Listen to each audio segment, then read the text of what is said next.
Sparks that I don't remember. Hold and let it shine. Fixing stars to fade away. Fixing stars to fade away. Fixing stars to fade away.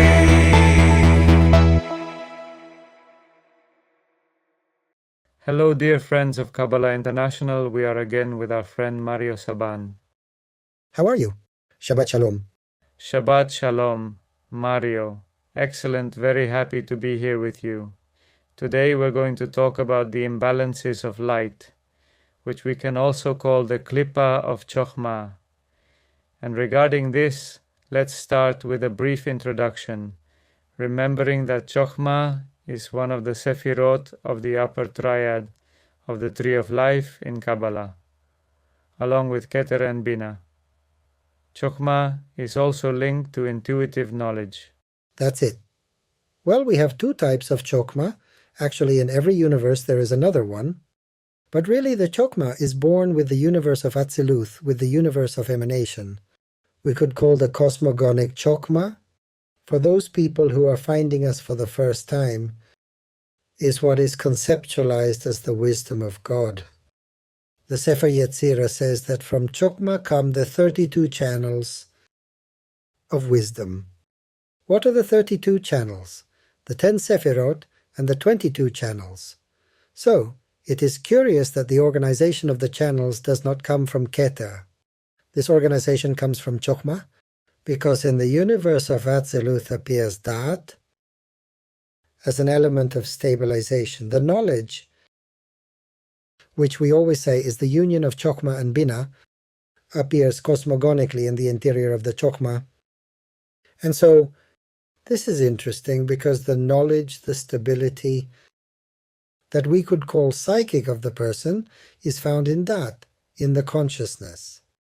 Can someone lose psychic stability? Yes, a person who asks more questions than they can handle and starts to delve into the realm of madness. The Klippa of Chochmah is madness. Why?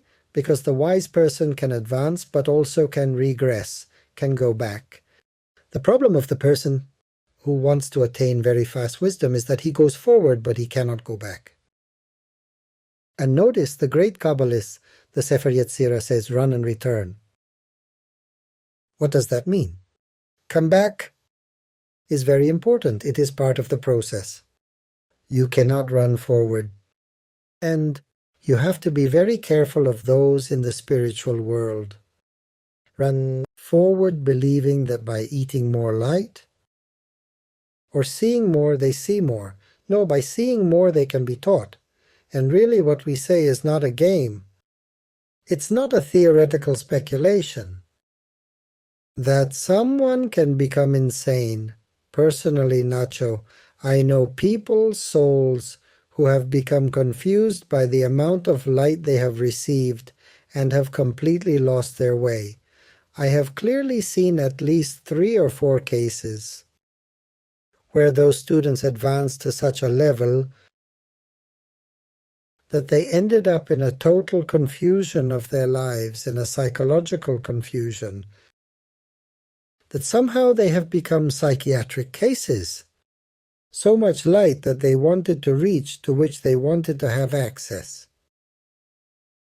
Therefore, we have to be very careful that the spirituality of Kabbalah is not a game, but that it alters perceptions of our reality.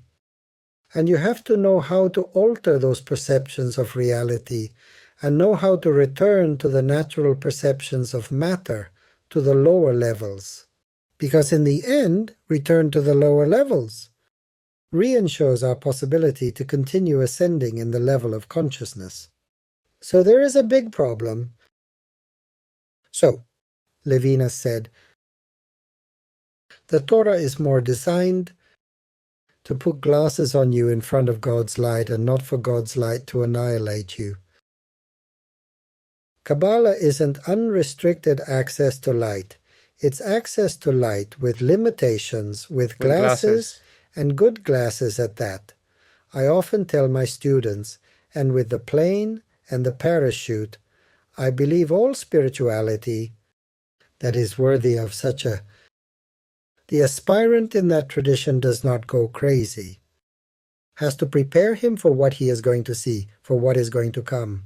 And the amount of questions at a very high level that seem to be out of physical reality that a person can ask himself can become dangerous for psychic stability. So it is very important, but very important, that counterbalance of the Baina that will go to the help of the Chochmah, that will order it so that the wisdom does not enter in this imbalance of the light. We go to the light to bring light down to this world. We do not go to the light to remain hanging in the light. So we have to understand that the process is twofold. The light goes out to bring it down. The light goes out to bring it down, permanently in a state of oscillation. Unfortunately, many people believe that spirituality is to go to the light, to the light, to the light, and never go down. And if you don't go down, there really isn't much point to the light you have taken in the higher levels. I would like to remember a couple of phrases. One of the great Kabbalists called Abulafia, who said the following sentence: "Before thinking, observes." It's about the process of observation based precisely on this intuitive knowledge, without going strictly through the Binah in the process of structuring and thinking. And the other phrase is how Arya Kaplan calls the Chochmah, which he calls the Chochmah as the force of the question, as an element of advancement on the possibility of creating knowledge.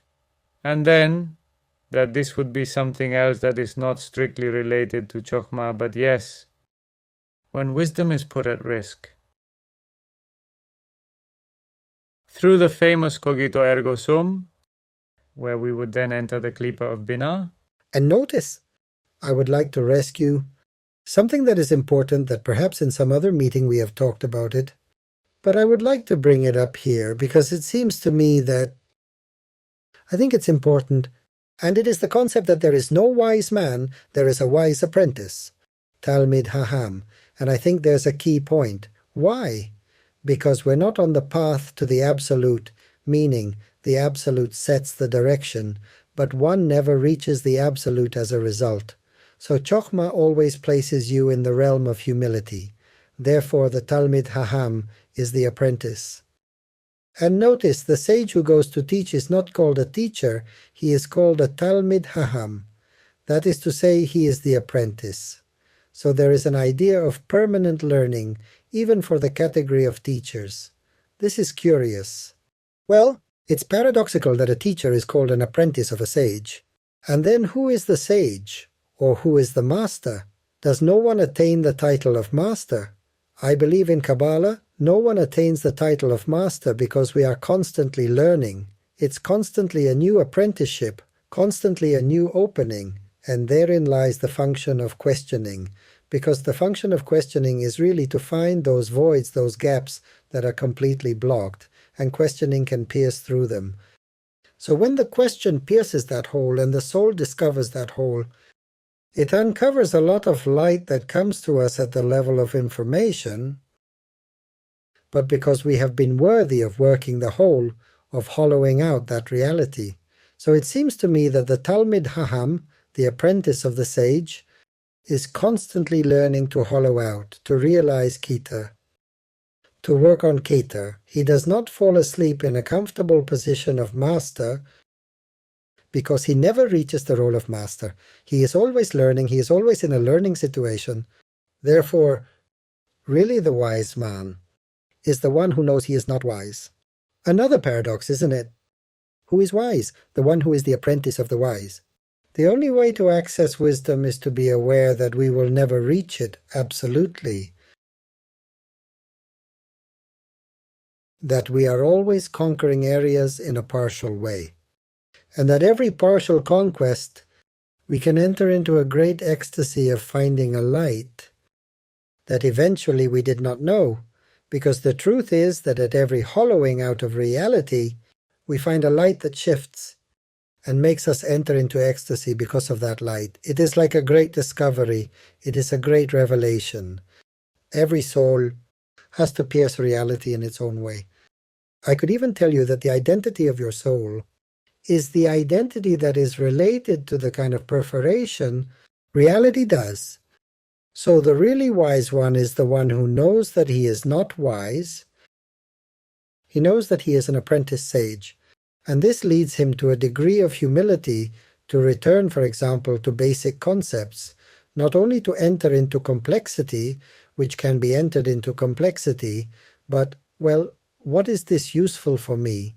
In daily experience, how am I going to get it down? Because in the end, Chochmah has to be seen in Malkuth.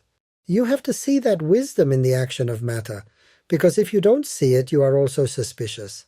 Therefore, I believe that glasses to the light, to have more light, not to have less. The glasses do not block me. The light, what the glasses do is just try to filter the light so that I can see it. The more powerful the light, the better glasses I need. So how do I know that I'm moving towards more powerful light? I know because I am building myself better glasses. So you have to be aware that we have to protect ourselves from the light. And the more we protect ourselves from the light, the more we move towards it. Mario, thank you very much. Thanks to you, a hug.